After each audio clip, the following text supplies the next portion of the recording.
YSL.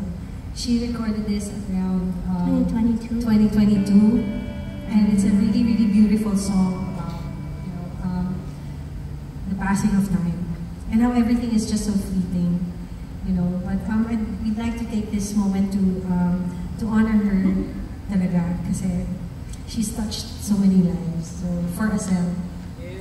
Diba? Baka yung tissue. Iyak na yan. May tissue ko sa likod mo. Dito ka muna, dito ka Ikaw muna. lang meron. Dito ka muna. Tissue na.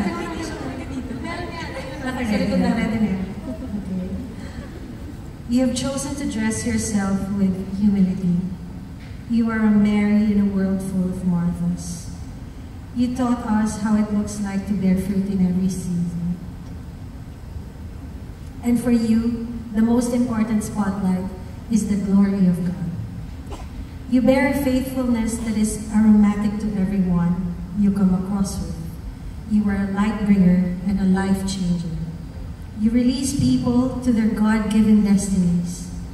Your love and friendship has ripples of impact for generations and echoes into eternity. I rejoice in this new season of yours. The Lord chose you to walk in power because He can trust you with His glory. I speak songs of power and life to come from you. Songs that will break new ground and give you much, much joy.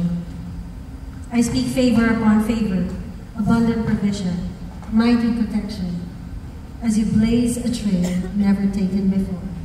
And signs and wonders, healing and joy will be released through you in Jesus' name. Amen.